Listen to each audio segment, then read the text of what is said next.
Let's have a role play, okay? I'll try to set the situation up. I am your son. You are my father or my mother, and I'm interacting with you, and I'm rather upset, and now I'll use the alter ego technique, but you have to act as if you cannot hear that. You hear it only as a participant in this process, not in the role. It'll give insight to all of us in our learning role. Okay?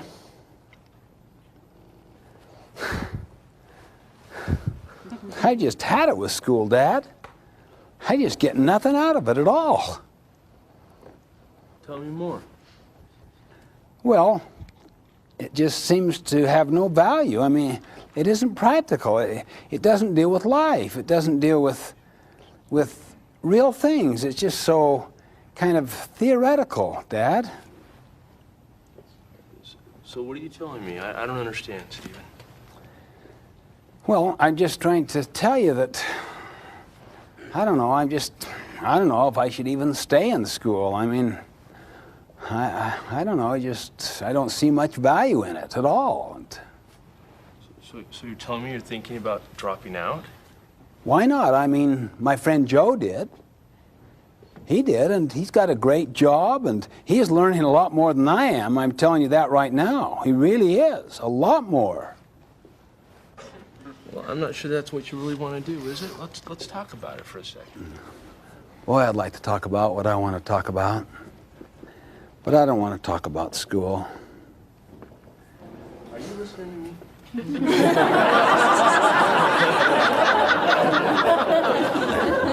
See, you didn't see any of that. Yeah, Mom, I mean, it's just,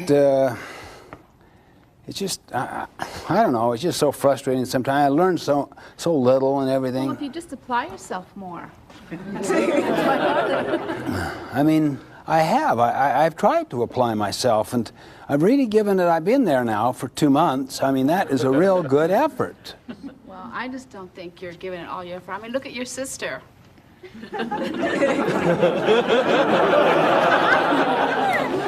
Oh.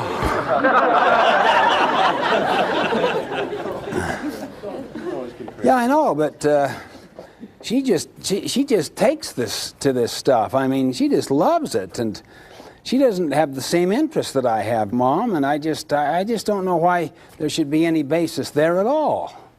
Well, your dad and I work really hard for you to be in this special school.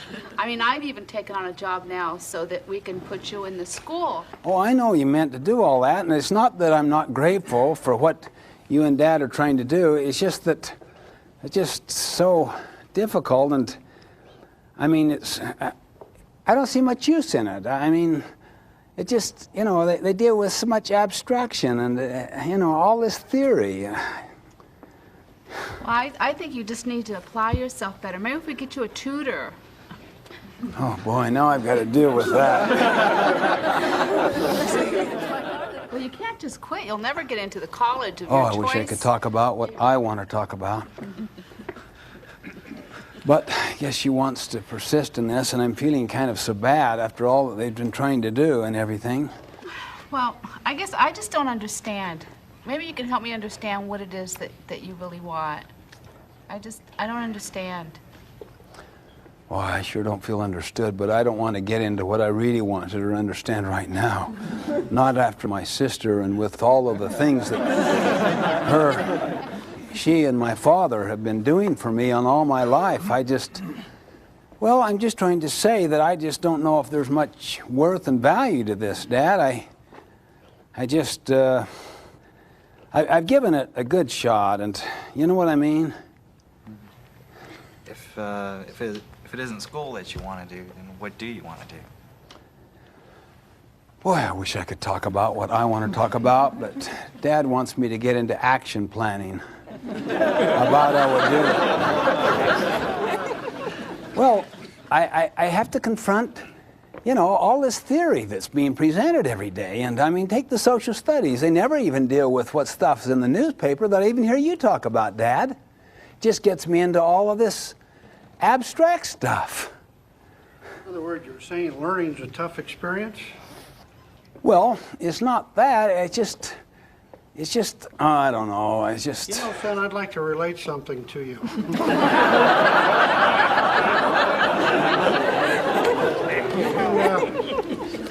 You can check with your grandfather on this, and he'll help. When I was 16 years old, and we had come back from Mexico, Oh, I wish I could talk about what I want to talk about. you know, But I was pretty I don't know. wild, I have to son. listen to Dad's autobiography again. I've heard chapters 3 and 4 so many times in my life, and At 16 years old, I even heard about the background chapter that was put in the appendix of his autobiography about his grandfather, and I don't know, but I'll have to be pleasant, and because I can see. why don't we do this, son? If you really feel there's no point in me trying to browbeat you to stay in school. If you really feel that this is what you want to do, why don't we take one semester or 6 months or whatever here, and let's have a trial basis here, and you go out and work. Oh, I'm just so heartsick now because he's come to the OK Corral for the gunfight, and oh, I wish I could talk really about what I'm feeling inside, but now I'm getting I'm so torn, but I'm partly mad about this thing, and well, maybe we should. That might be a good idea. I think Yeah, you that could might be a good idea. You could probably move in with Joe, and the two of you could really see. I don't know if Mom would go along with that. Oh, I She think- loves me, and I- she's told me that.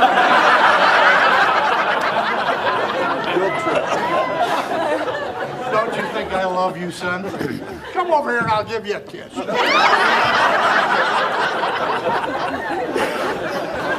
I don't know what to say. Oh, I wish I could talk about, really, what's happening to me inside. I guess I've just kind of had it, Mom. Maybe had it at home. Maybe I should do exactly what you're saying. What is it that you want? Just notice what happens when you ask questions, when you probe. Notice what happens when you give advice. Remember the stimulus response concept? See, most of us have been trained all of our life. In order to get understanding, ask questions. But when you ask questions, where do your questions come from? Whose autobiography? Your own. Your own frame of reference, your own value system. And you could be so well-meaning, but you're still controlling and directing. So be hesitant about questions. In fact, be hesitant about anything that is autobiographical. Now look, you know what autobiography means? Autobiography, what does that mean? Yeah, out of yourself. Now, the best of intentions, and I can feel your warmth, I can feel your caring without any question. It comes right through your face and your eyes. But if you probe, if you advise, if you evaluate, which means to either agree or disagree, or if you interpret, that means to figure me out, or to have some hidden scenario or theory in your own mind that you're kind of working on. If I could bring Stephen around to this, see, maybe the thing that's really bothering him is this, see.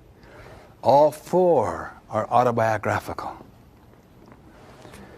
With the best of intentions, but still autobiographical.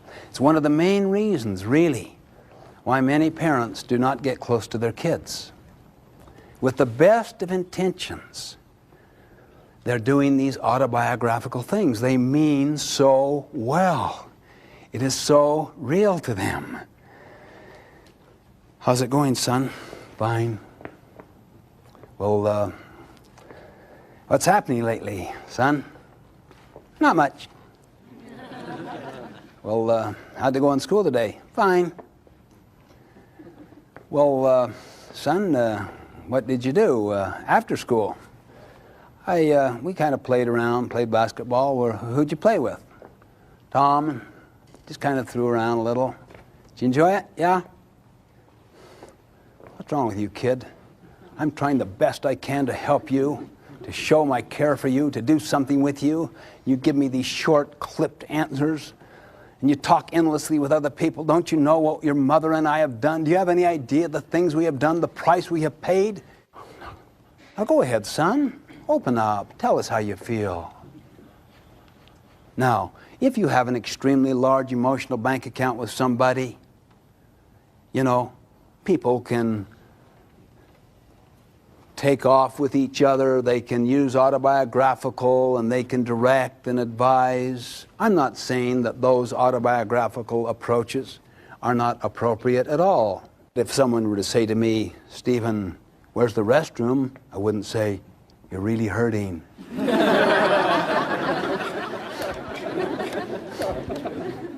All I'm saying is, if you're really trying to empathically listen within the other's frame of reference, then autobiographical responses are not useful.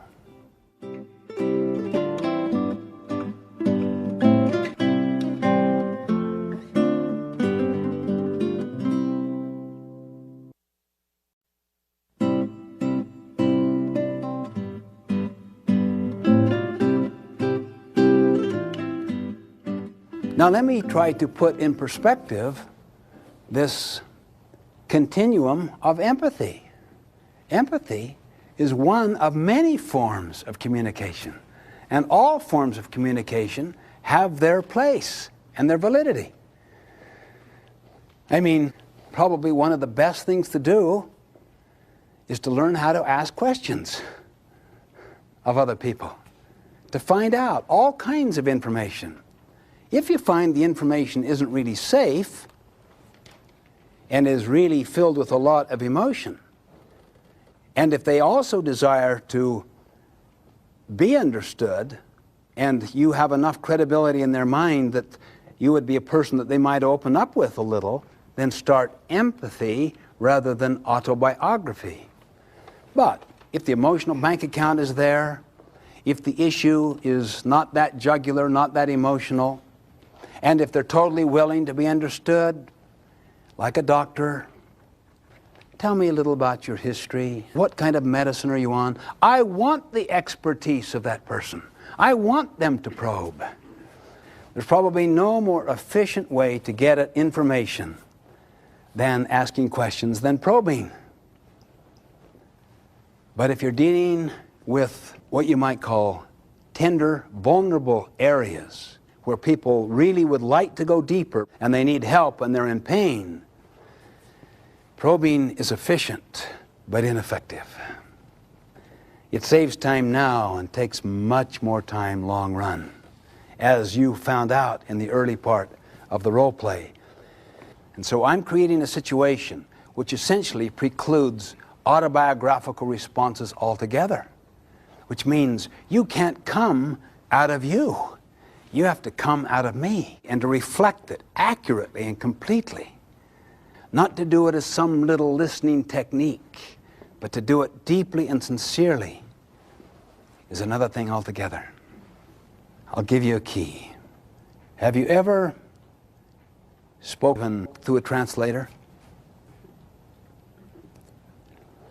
Tell me, what did the translator do the whole time you were giving that speech to that group, that audience, or that person? Where was the frame of mind of the translator? Really trying to get my feeling or the essence of the message. Okay, and then to communicate it accurately and completely. Not just the content, but the feeling, right? Catch the role. Catch the role. You're a faithful translator. And then within that role, you'll catch the feeling. Now, watch how relatively easy it will be for him. Here's the mother. You're my translator. In a sense, you're standing right next to me, see? And we're talking to the mother.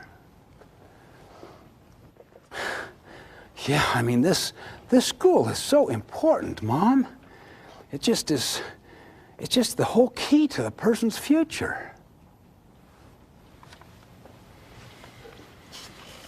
See, I speak one language, she speaks another, so I've had to work through a translator.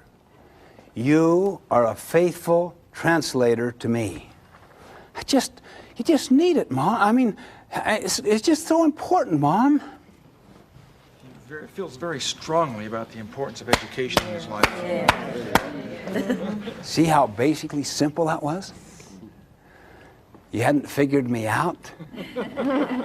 You didn't deal with Joe. I wasn't into Joe. You didn't probe. You didn't agree. You didn't disagree. You didn't evaluate. You were with my head. You captured the essence of my feeling, how strong I feel about education. Yeah, Dad, I don't know. Just a lot of problems out there. And boy, they really throw your world sometimes. I can sense that you're really troubled about your surroundings. Really? Now look, see, you're getting at it. Whether it's exactly on, the spirit is, you are into me. You're not figuring me out. You're not trying to analyze me. You're not trying to take control. You're not trying to manipulate me towards some worthy end. The key to listening is with the eyes and the heart. Mom, here's your translator. Yeah,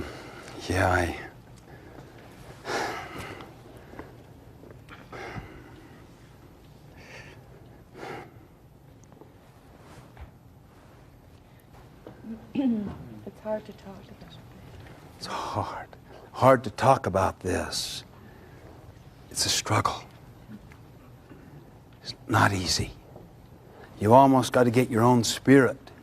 Not that you are agreeing, but that you're so empathic, not sympathetic. Sympathy is not empathy. And this is why many people think that you can't really do this unless you've had the experience of the other, the opposite. It's because you haven't had the experience, you empathize. If you have, you could sympathize. Sympathy is an altogether different response. It also has its appropriate uses. I'm sorry you lost your father.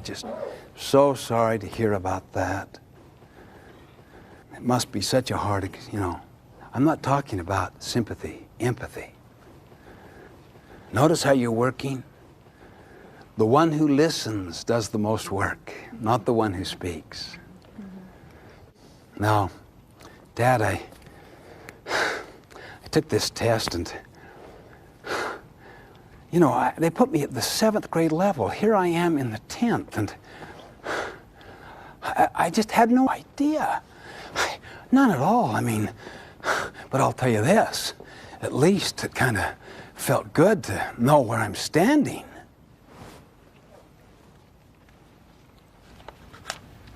He feels relieved, at least he knows.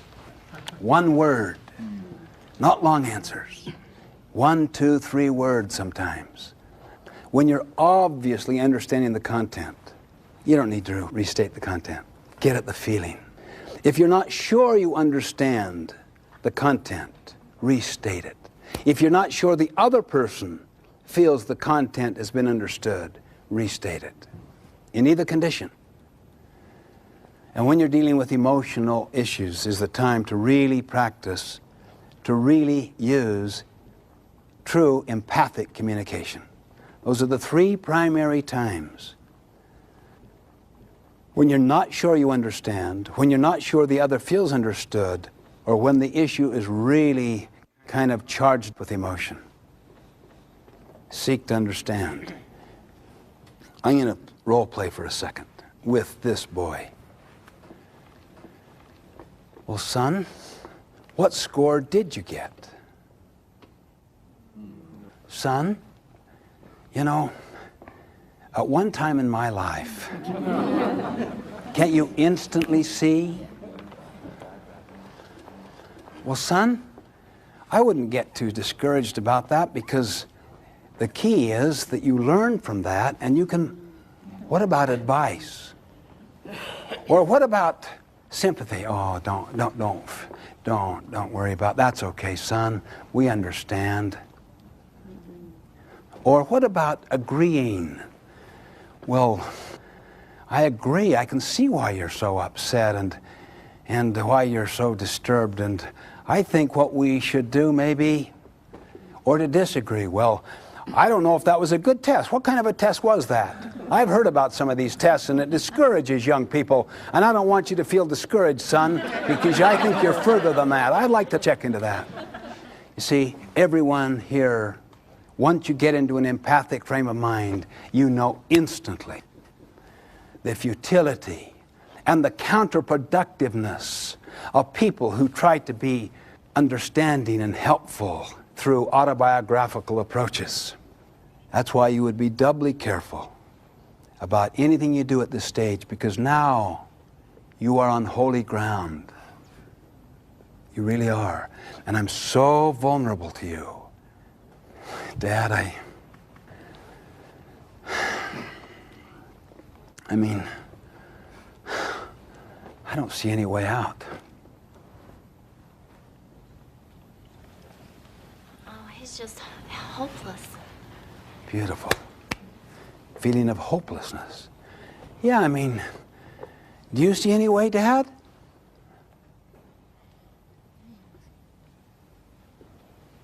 He's asking for advice. That's beautiful. See? You didn't say, yes, I do. You stayed as a faithful translator. You didn't say, I have some ideas, son. He basically said, you want my reaction. He's asking for advice. See? He's asking for some help. I mean, where are we now in the eyeglass demonstration? Where are we now? We've completed the diagnosis. And this will become one of the most bonding experiences we can have because of what we've had to go through. You're asking for my help. You want to know. Yeah. You want to know if there's any options out there that I don't. You know, right at this stage, see? I see something, son. Really? What? Tutoring? I've checked into tutoring 2 nights every week, all day Saturday. You think that would be too much? Beautiful. Look what she did. As soon as I got into my emotion, see? Now we're dealing with an action plan, but I'm back into my emotion. She stays with empathy. You go to empathy when the person has a lot of emotion attached there and has the need to be understood. If the rapport between you is extremely high, you hardly even have to say a thing. Or be just one word or a nod may be sufficient. That was tremendous. Yeah, if I really thought that tutoring course would help, I'd give up everything. I'd give up any night. If you believed it would work, then you'd make the sacrifices. Yeah, I would. Do you think it would?